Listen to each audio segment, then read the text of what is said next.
Hey, it's Adam here, and you're watching The Culture Hack, where we're talking about how to create engaged workspaces that unlock the potential of your teams and drive your business forward in ways you've never seen. So stay tuned.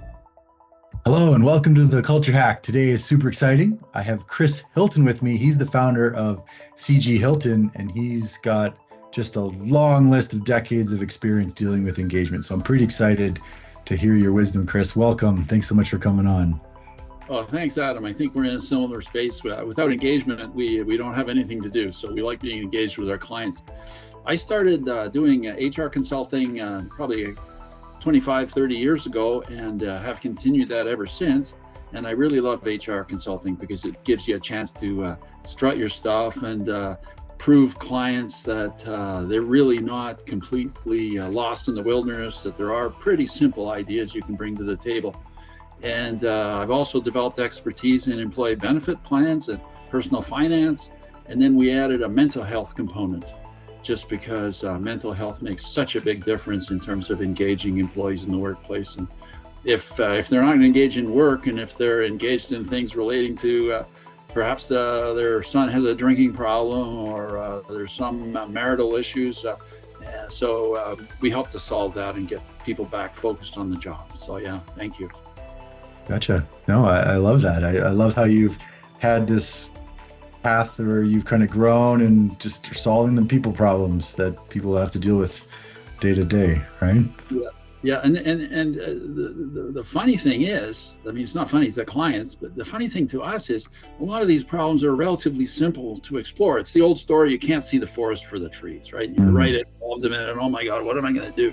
So we come in, and first thing we do is we do a bit of a climate survey in an organization, say they have an issue, and we talk to staff and talk about engagement. You have to engage with staff. You have to have them trust you, otherwise there's no point. And that's why you bring in an outside consultant, because employees typically do not trust talking to their manager or even a senior manager above them, because they feel it will come and have negative repercussions for their career, and they don't want that. But an outside consultant, once you promise that, in fact, no one's going to get laid off, and in fact, you're not going to use people's names in the report, well, they really open up for you. And then that provides a wealth of information you can provide back to the employer to make the business workplace so much better on so many different levels. You're really engaging with staff. You're finding out what makes them tick, what would be better for the organization. And one of my little tricks is I always like to say, geez, what would you think if you got to rewrite your job description? And their eyes pop out of their heads at it. It's just amazing.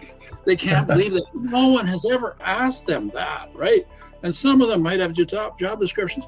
I was doing a workshop down in Winnipeg, and the gentleman hadn't had a revised job description for 27 years. I thought, my God. Anyway, when you give the power back to the employees, they just go crazy because they really want to show up and they really want to star at work. They don't want to be a negative drain on the organization. So they rewrite it in their vision. Now, obviously, you can't go crazy there, and it has to be run by the managers and so on. But then it starts to have real relevance, and then the performance metrics related to it make sense.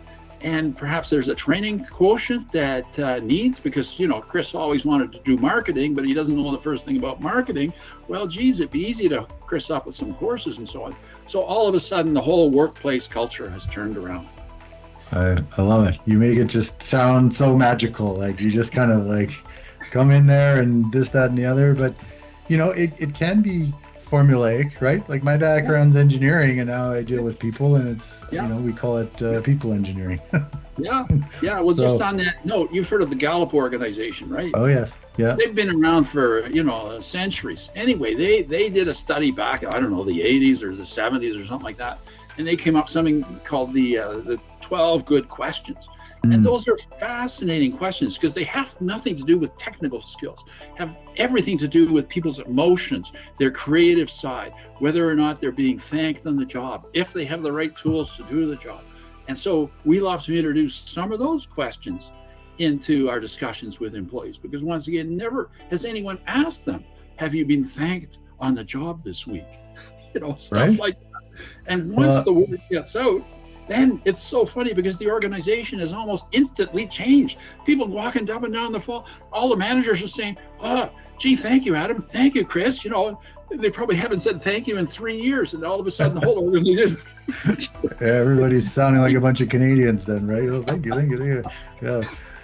So I think I'm getting a good sense for it, but if you could whittle down the term engagement into a definition that means something to you, what would you whittle it down to? Okay, so you've heard of Einstein's E equals MC squared, right? Yeah. Yeah. So engagement equals a management that cares and a career that makes sense for both the manager and the employees. So you're really trying to find out what drives Chris as an employee and how will he best serve the organization. And a manager or a management hierarchy that realizes that then starts to hum, because you've sort of turned HR on its head. Instead of it being by the corner office, it's now driven by the employees and their wants and needs. And let's face it, people don't quit companies, they quit managers. So if someone's working for a manager who doesn't necessarily pay any attention to Chris's or Adam's career needs, let me tell you, Chris or Adam probably have 5 other offers on the table. Well, I don't know about Chris, he's pretty loosey-goosey, but Adam for sure.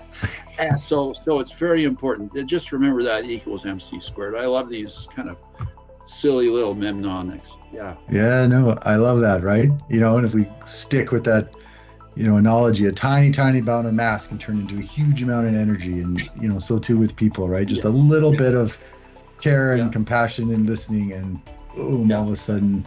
Yeah. Right? And the job description, I'll just hold up a piece of paper there to demonstrate.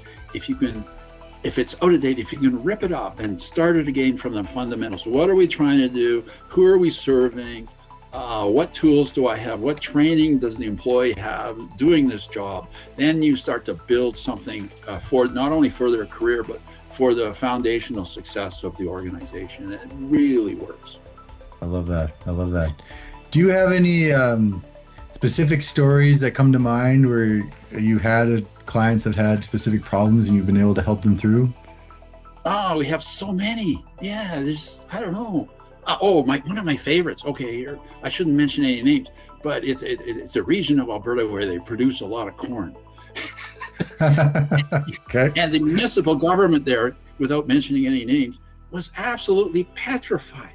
Because what's the big chip manufacturer? I think I can mention their names. Tostitos, is it? They have a big factory down there, and the organization was petrified because I guess Tostitos was paying much more and all this.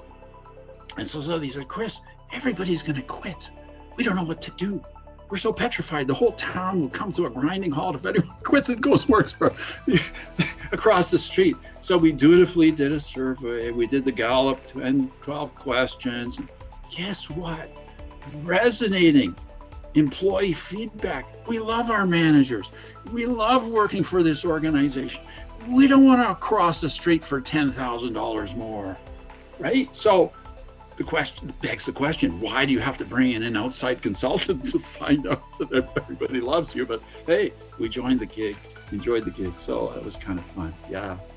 Oh, cool. Well, I love that. You kind of looked into the closet and found that it was pretty clean. Looked good. Yeah. Like, all right.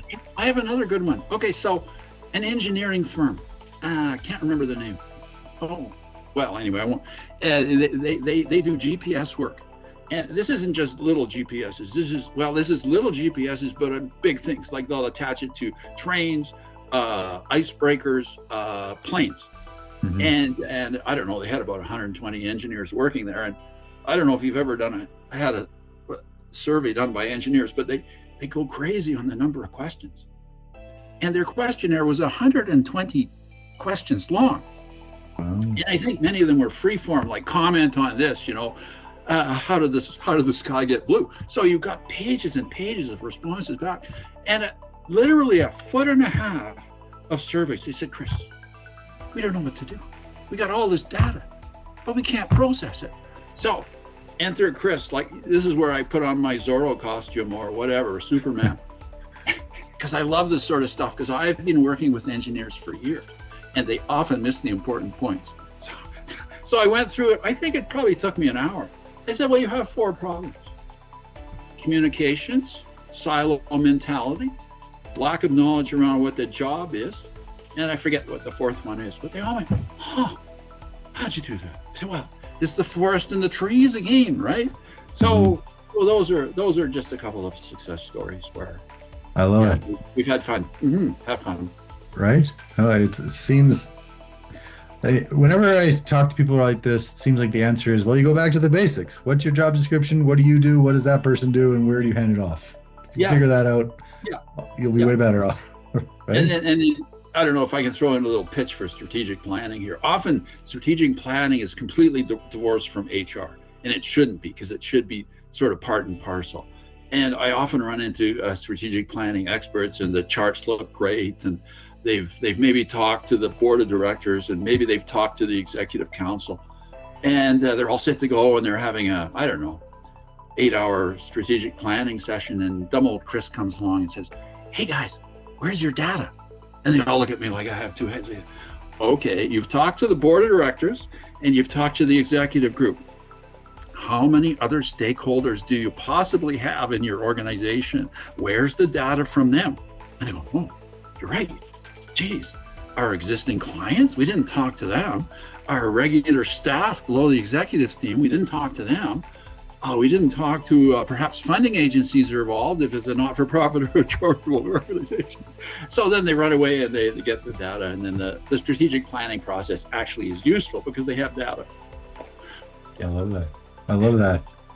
So speaking of data, it seems like we've got more and more data at our fingertips these days as we move into the future. And, I guess whether we use that data in intelligent ways is an interesting question. But with your clients, as you're seeing things like hybrid workforces or virtual teams or this kind of stuff, do you see a shift in how they're engaging people? Like, how are people looking to the future in terms of keeping their teams engaged?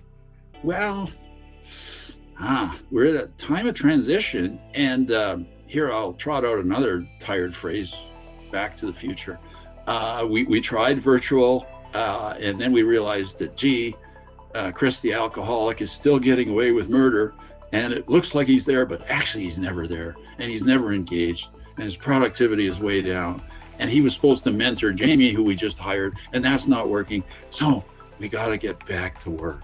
So I think what will happen is you're going to see, some of the major companies have already gone down this road where they're actually legislating back 3-4 days full-time in some instances in the workplace, so that managers can actually be managers, and what's it called, management by walking around. You can't do that virtually. You can't just drop in and see what Chris is doing and see he's actually shingling his roof. He's not talking to clients.